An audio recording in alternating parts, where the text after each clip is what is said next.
just the other day, right after the day after the election here in America. The election was November 5th. What was that movie? Was that V for Vendetta? Remember the 5th of November. Yeah, so November 6th, I got up early. I went out to, we have a public pool where I live with a jacuzzi. And I went out and sat early morning in the jacuzzi and wanted to just warm up a bit and read a little bit, do some stretches and all that. So as I was relaxing in the jacuzzi, I heard somebody behind me say good morning. And I turned around, and then me and this other guy, we recognized each other. Now, he wasn't coming into the jacuzzi to relax. He was actually coming in to use the restroom. I guess he's doing some construction work in the neighborhood, and so he had access to the pool, you know, to go in and use the restroom that's in there. And so we recognized each other and got in a conversation. He's like, "Hi, Mike," and I said hi, and I said his name back, and he says, "You know, the Watchtower Society, the governing body," I think he said governing body, the governing body, they're changing their views on disfellowshipping. Now, this guy was a good friend of mine back in my Jehovah's Witness days. And so here he is in my neighborhood. He's about to do some construction work. I think, you know, like work on a house or something, somebody's house. He does carpentry.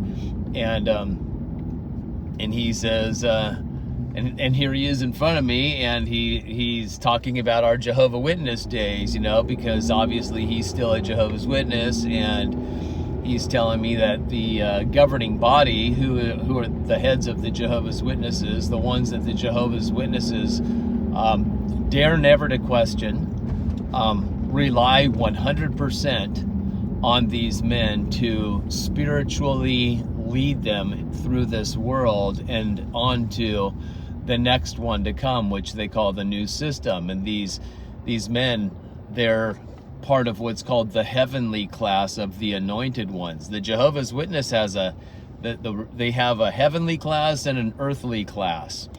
And the heavenly class is 144,000 Jehovah's Witnesses that will reign with Michael the Archangel. That's who they call Jesus, is Michael the Archangel, and they're all going to reign together over the earth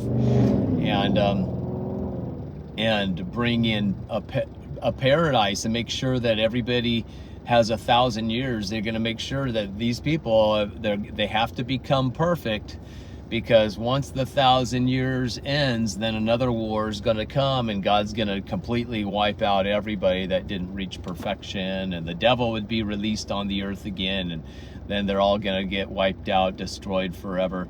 And so this governing body that the Jehovah's Witnesses have, they're like an earth. They're the ones that are here on earth right now that haven't died, and as the Jehovah's Witnesses believe, when they die, they go right up to heaven to reign over everybody, all mankind. So the ones that are on earth, they are reigning as the earthly class of the heavenly class. They are doing the earthly reign here as the heavenly representatives of God, but they're still on earth. You understand? So it's a government for the Jehovah's Witnesses. And this guy's telling me that their spiritual government, called the governing body, they have a different perspective, or they've changed things about disfellowshipping, and I don't really know what it is. I don't keep up with the latest changes that the Jehovah's Witnesses religious leaders make. They call it the light getting brighter and brighter, you know, because they actually teach that God just gradually enlightens these men so that over time they don't blind their followers with too much light all at once. Because if you're in darkness long enough and you turn on a light automatically. Well, what's that do? It's blinding to you. So it's almost like their admission that they live in darkness and God has to gradually turn on the light so that their eyes can adjust. And that's an excuse of theirs for all the false prophecies they made in the past. Well, God was just turning a tiny bit of little light on. We didn't make false prophecies. It's just how we understood things. God was explaining things and how we understood it. Well, he enlightened our wisdom more so that we could teach you guys the truth. And don't ever question the truth, because we have a religion called the truth. We teach the truth. It is the truth. This truth shall set you free. There's no other truth except the Jehovah's Witnesses truth, and that's the truth that Jesus was talking about. The truth shall set you free. Jesus didn't mean that he's the truth. I am the way, I am the truth, I am the life. No, their religion's the way. Their religion's the truth, and their religion brings you life. Right? Does that sound like a fake Jesus? Like an in place of Jesus? Like an anti-Christ, right? Do you know anti means in place of? It's a fake, it's a counterfeit. So anyhow, so I'm talking to this guy at the swimming pool, and it's been, you know, so many years. I mean, we haven't hung out or spoken, and he's trying to convince me, you know, to come back to the religion because they've changed their views. The governing body they've changed their views about disfellowshipping. And I didn't even say, what's that? Because I have no interest.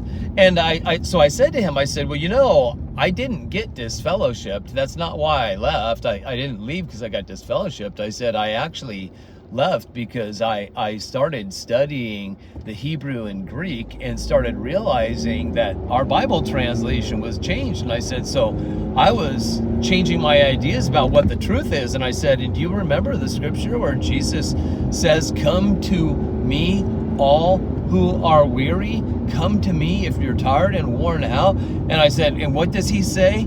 I am the way, I am the truth, I am the life. So I said to this guy, I'm like, so I said, you know, I don't know what rumors you heard about me. I'm sure there's a lot of different stories why I left, but I said I had an encounter with Jesus. It was something personal. And it was almost like I could hear his brain doing short-circuiting, because he was looking at me, but looking through me as if he didn't understand anything I was saying. And he says, you know, I have to go, Mike. I've got an appointment I got to get to. But yeah, hey, maybe I'll see you again in the neighborhood sometime. I'm like, okay, cool, man. So have a good day. Good seeing you. And that was it. See, he doesn't know anything about having a personal relationship with Jesus or with God. Let's just say God. Take Jesus out. Jehovah's Witnesses, they don't know what personal relationship with God means, because their relationship with God is only done through their mediators. The mediator of God and man, who is their anointed leaders. Their anointed leaders, this Watchtower society, they are the ones that are the mediators between God and man for them. So anything outside of their Watchtower leaders, they can't have a personal relationship with God, because God is very, very, very far away. But these men, they're in tuned to God. They're in tuned to the truth. They're the only ones.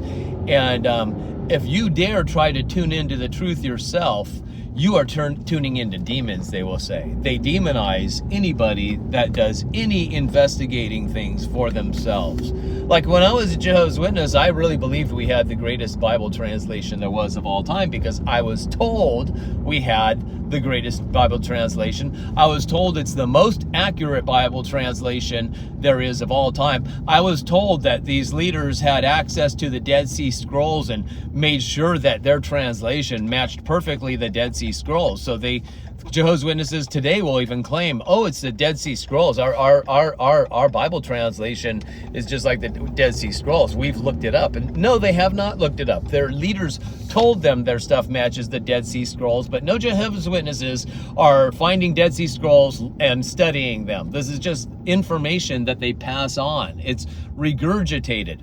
right? Like a mother bird. When a mother bird eats the food and digests it, well, she goes back to the nest and she regurgitates the food into the baby birds' mouths. The baby birds don't ask, where did this food come from? What is this stuff? Their eyes are closed, their mouths are open, their heads are back, and they're swallowing down the food that mama bird provides. And the Watchtower Society is the mama bird for all of the Jehovah's Witnesses. They close their eyes. They're told to eat this food. This is spiritual food. Do not question it. If you question it, you are questioning God himself.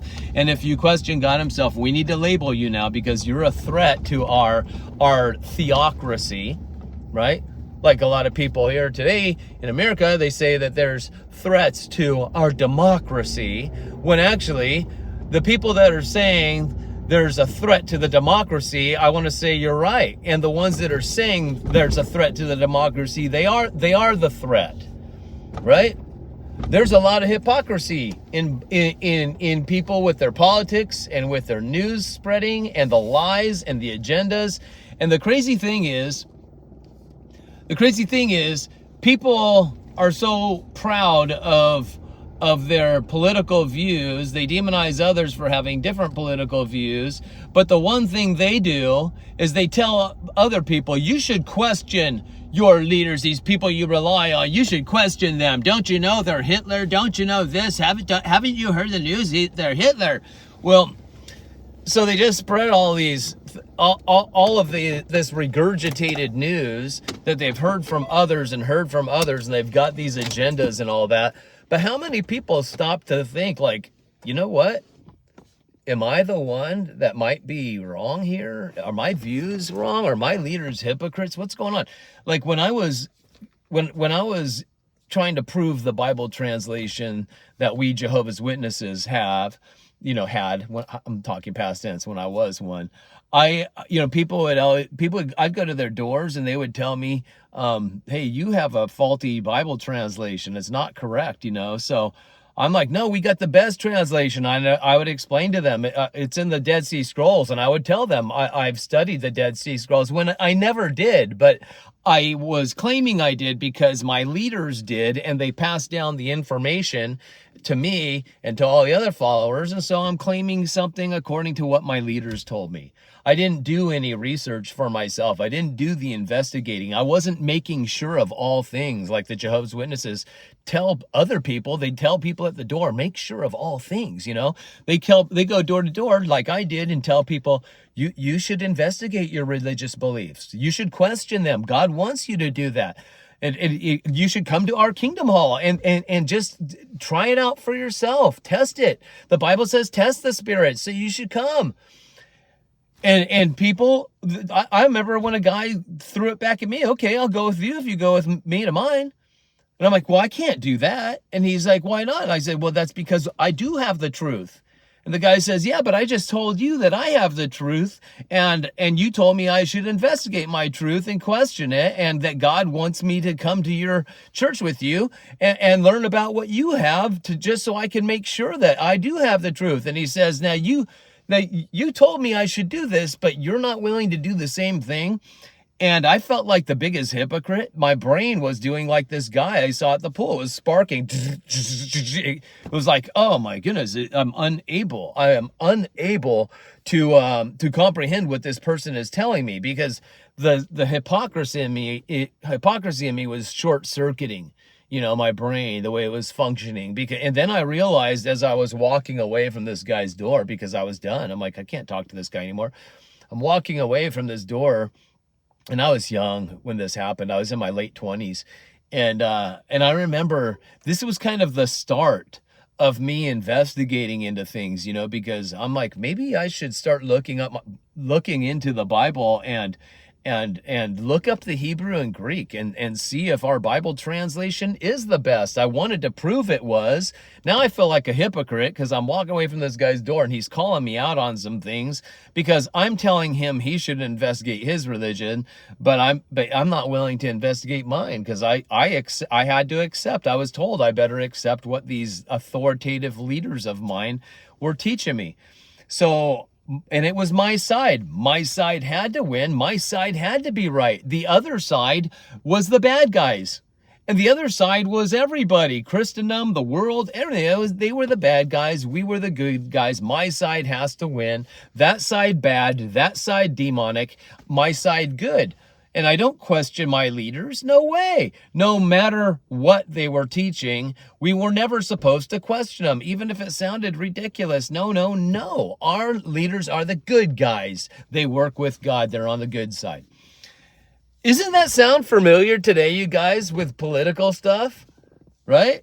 I mean, people aren't willing to actually look at themselves in the eyes someday in the mirror and ask themselves, is it possible that maybe I've been misled? Maybe I'm wrong with my views? And I had to do that as a Jehovah's Witness, because when I started studying Hebrew and Greek and trying to prove my Bible translation correct, it actually did the opposite. I started seeing not only, these aren't minor mistakes, these are major things that were done to change the context of what the Bible's actually saying. They're changing things to match men's doctrine instead of matching their doctrine to God's doctrine. No, they want to make the Bible match their man-made doctrine, but they don't tell you it's man-made. They say it comes from God. It's almost like claiming that they're inspired, right? I said almost like claiming they are inspired. So anyhow, I did some investigating. I did some deep research. It got scary because now I had to look at myself in the mirror and get honest with myself and say, you know what? I've been preaching this stuff for years.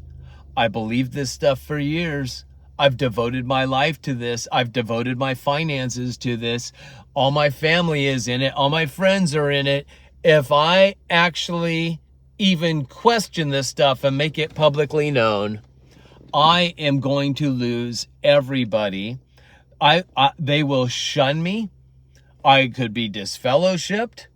I could, and I had a business at the time that I owned, and most of my clientele were Jehovah's Witnesses. And I'm like, oh my goodness, my finances, what's this going to do? There's so much to lose. And was I going to stick to my old beliefs because I didn't want to lose things and have a bad reputation and have people label me and silence me and count and what do they call it? This cancel culture stuff. I mean, Jehovah's Witnesses, they originated the cancel culture, I'm not saying they are the originators, but you know what I'm saying? I mean, this cancel culture, this was going on when I was a kid.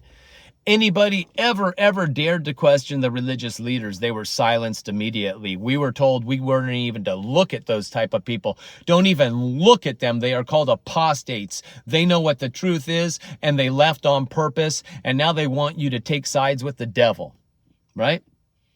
Just like I hear all these people that were demonizing a certain person that was running for office, demonizing this person. I even seen Christians make videos about this particular person. He is not a Christian. And I'm just like, wow, even the people, the Christians, they're getting involved in politics and trying to persuade people to go to the other side, because the other side's what? The good guys, and this side's the bad guys, or this guy represents Hitler or whatever. And I'm like, does anybody actually look into things on their own anymore? Do they still close their eyes, open their mouth, and feed on what's been regurgitated? See, the benefit of me being a Jehovah's Witness, I'm not trying to do anything political here or persuade you in any way, you guys. Trust me, this is not what it's about. What it's about is actually, do you investigate the truth for yourself? Do you find the truth for yourself? Do you make the truth your own? Or do you just believe it's got to be true because these people that are my authorities, they say so, and this is my side, and my side has to win, my side has to be right? Because I'm telling you, man, after 30 years of investing my entire life into this religion, and I'm not saying I was the best example of a Jehovah's Witness amongst other Jehovah's Witnesses. No, our family had quite the reputation. Let me tell you, we had quite the reputation, right? But I was trying to be the best Jehovah's Witnesses I could, but I kept feeling like a failure because I failed all the time. I wasn't living up fully to the potential I should have as a Jehovah's Witness, you know, so I struggled with certain things. But, you know, I had a desire for truth, and I really 100% believed that my religion was the truth and my leaders were teaching the truth. And then when I started seeing things for myself by going against my religious beliefs, that was a huge thing for me to actually start investigating things, was going against my religious beliefs, my religious leaders. I wasn't allowed to personally investigate and do my personal research and personally study the Bible without their religious literature to interpret the Bible for me. I was doing things on my own. Who do I think I am? The devil? He did things on his own too. That's the kind of stuff we heard. So anyway, long story short, I see that there was deception, and that led to me unraveling a whole bunch of other deception. Did it make me say, now I want to go to a different religion because a different religion must have the truth? Do I need to switch to this side? Right? So does that mean if I'm not in this part of politics anymore, now I have to go to that part of politics? You know, I honestly, this is going to probably upset you guys, but I'm not interested in politics, but I am interested in truth. And being somebody that was misled all my life and knows what brainwashing techniques are all about, and knowing what counterculture is all about, and knowing what hypocrisy is all about. They speak one thing and they tell their followers, don't you dare do this, don't you dare investigate our religion, don't you dare, but tell other people to do that. Tell other people they need to investigate their religion and their religious leaders, but not our side. Our side already has the truth. We already know the truth. Everybody else has been misled. Do you see the hypocrisy in that? Didn't Jesus always speak against these hypocrites, this hypocrisy, these religious leaders, these authorities that were speaking one thing with their mouth, but not applying what they were speaking to themselves? Right? All this hypocrisy. And when I felt like a hypocrite because of what that guy at the door had called me out on, and I was telling him he should investigate his religious beliefs, but I wasn't willing to do the same thing, that actually stopped me in my tracks. That guy like planted a seed, right? It wasn't to follow his religious faith, whatever it was. I didn't go trying to find his door again and say, so what religion are you? I think I want to join it. No, I just found out that I was being lied to, and now I was becoming a seeker of truth. And I had to go through a lot of different means to try to find out the truth. Trust me, I went full on, head first, going to different Christian churches, diving in. Maybe the Christians have the truth. Then I went to this other stuff, maybe the law of attraction, all this stuff. You know, I was just like consumed with searching for truth, when all along what I didn't know is the truth is within. The truth is within. It's in the Spirit. It's in the Spirit. Can I tune into the Spirit? Because the Spirit of truth will set you free. The Spirit of truth sets you free. Right? So when you have the truth within, does somebody else have to tell you what the truth is? Do you need man to tell you what the truth is? Sometimes it takes man, somebody else to wake you up, shake you up, get you thinking. But how many people aren't thinking? I mean, I'm in Southern California. I go to people's houses. Sometimes they come to mine. I do professional haircuts. I get in conversations with people. I hear it all, you guys. I hear it all. I don't talk about my political views with everybody. I don't talk about my spiritual views with everybody, right? There's just some stuff you just leave with business, have regular conversations, because there's a lot of people, they get so sensitive and offended if you don't view things the same way as them, right? I go to people's houses and the first thing they start doing is talking about politics. I mean, the last couple days, it's been like, wow, every house I go to, people are so upset. My vote, it didn't even count this time. Oh, America's going to go down. Now we're being ruled by Hitler. I'm not kidding you. People just start speaking this as if I have the same mindset as them. Right? It's like this thing. And once again, I'm not trying to persuade you into politics or anything like that, because I take the whole political system and put it over there, and I put myself outside of it, and I'm just like, I don't want no part in it. I don't want no part in it. There could be truths in there, but I don't want to be part of it. The mentality, the mindset, only this side. It's not about sides. It's about truth, you guys. It's about truth and righteousness and honesty. Right? And unselfishness. And there's so many people that do things for themselves. My religious leaders, when I was Jehovah's Witness, they know what they're doing. They know what they're doing willfully. Don't think that they don't love the power, the fame, the how they get treated by others, the way others look at them. Oh, these men of God, right? They love it. Trust me, that feeds them more than anything. They are lording it over people, right? And there's rulers on earth that do the same thing. You know, politics, religion, for me, it's all the same stuff. Media, it's like, ugh, I don't want no part of it, right? But I'm not saying that everybody in politics is some evil lying. I'm not saying that. Like I said, there's some stuff that I might appreciate, and there's some other stuff I'm like, ugh, no, thank you. But you know what? I'm a grown up. I can choose what food I eat. And if other people look at me different and say I'm not going in alignment with what I'm supposed to, because the guys that know everything, they're the great teachers, you should be doing as they say. Well, no, this is my choice. In fact, I do the same thing with my physical diet here on earth. I eat way different than the majority of people that I ever come across that I know. And they're offended by my diet. Many of them are, but it works for me. I feel great. They're complaining of all this stuff that's wrong with their health, and I feel great. All right? So, I mean, people can get offended all they want. Let them.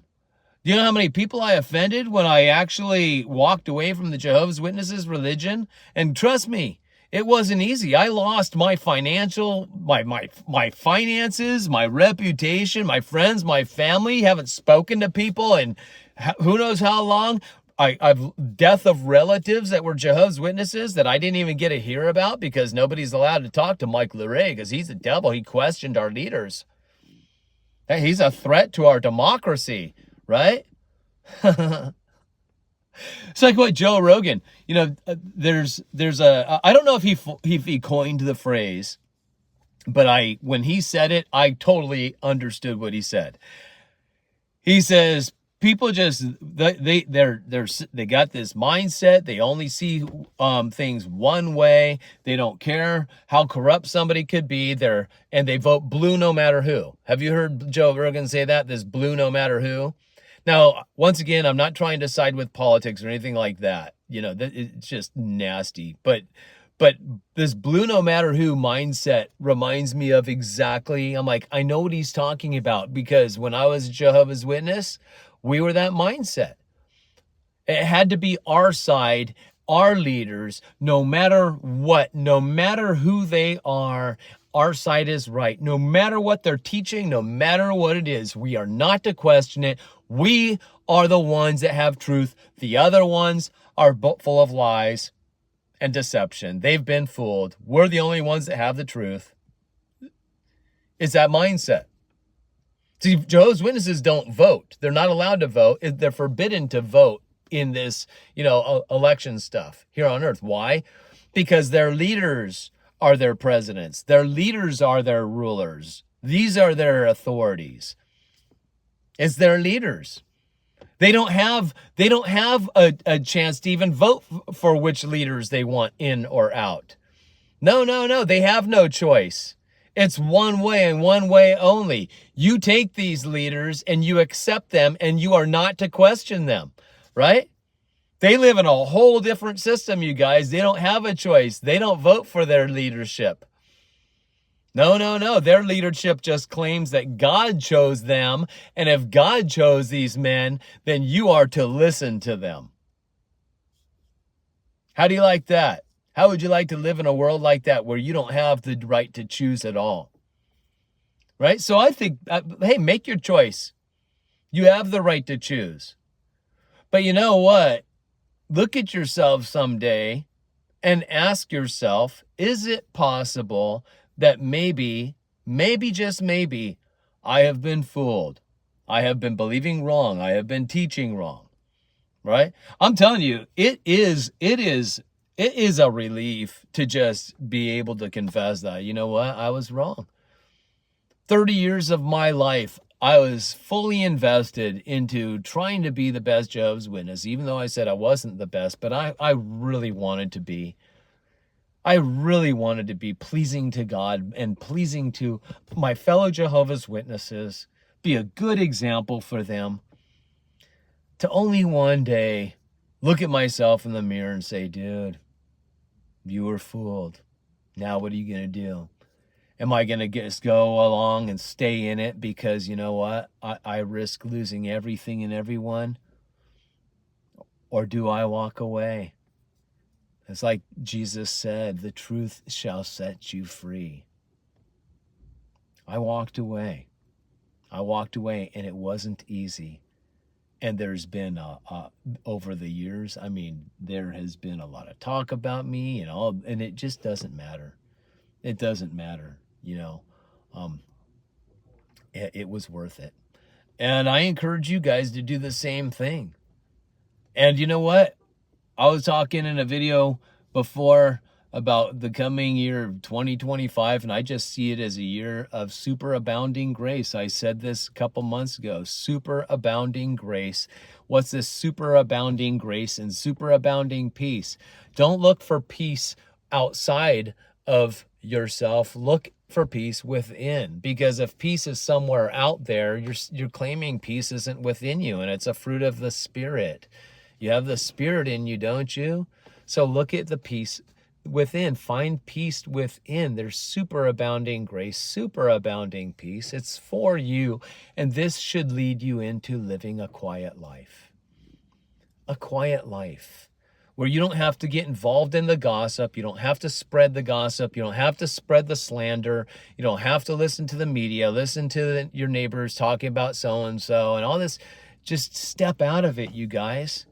It's like Yeshua said, right? Some people get offended when I say Yeshua, by the way. I had a guy the other day who's a King James onlyist guy, I guess, completely offended because he says the Bible doesn't say the name Yeshua. It's Jesus. I had another guy, because I was reading a Bible scripture, and instead of saying Jesus, I said Yeshua, right? And he told people on my channel, he made a comment, run.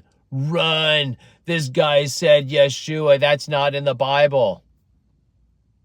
You see that? Because in his head, Jesus, he's got this American name in his head. My Bible says Jesus only. What is this Yeshua crap, right? Telling people to run, unsub from him, run, false teacher. How sad, right? But that's the thinking, you guys. You don't have to be part of that, right? That's what I think Jesus meant by the world. The hive-minded thinking. I can only think one way as everybody else tells me I have to think. It's the hive mind. Get out of that hive mind. Truth will set you free, right? Yeshua said that the truth will set you free. The truth is within you, guys. The truth is within. It's in you. Let that truth set you free, right? Tune out of the static of the world. That's what the world is, just a bunch of static. You can tune out of that. Love people, but tune out of the static, right? Live that quiet man life. The quiet woman, the quiet man. The person that does their own job, minds their own business, is a blessing to others, is the one that makes the difference, not the one that just shouts about everybody else needs to make the difference. No, you be the change that you're looking for. You make the difference. Live the example. Let your life preach more than your mouth. And that's what we all should be trying to achieve, right? And sometimes it takes practice. Stepping out of the gossip, stepping out of the anger, stepping out of the crowd hive mentality where other people start to influence you, and then before you know it, you're rioting, you're raging, you're throwing temper tantrums, whatever it is, right? You don't have to be a part of it. You don't have to be involved in it. So I think for 2025, you know, as I'm just saying things, is I was saying it before, a year of superabounding grace, superabounding peace, but don't look for the grace and peace outside of you. It's within you. So if you contain grace and peace, give that grace and peace to others. Give it out, right? You be the one that makes the difference. You be the change you've been looking for. You want everybody else to change, you be the change you're looking for. And then you can set the great example, right? Live the quiet life. Quiet doesn't mean don't talk, right? A quiet life just means that you're at a place of rest. You're not trying to chase after money. You're not trying to chase after other people. You're living in a place of rest. And your needs, they come to you, right? Instead of you chasing after, it chases after you. All right, you guys, I got to get going. I love you. God bless you all. I hope you're all doing well. And is there anything else? Or are we good? I think we're good. All right. I love you guys, and I'll see you next time. Have a great one.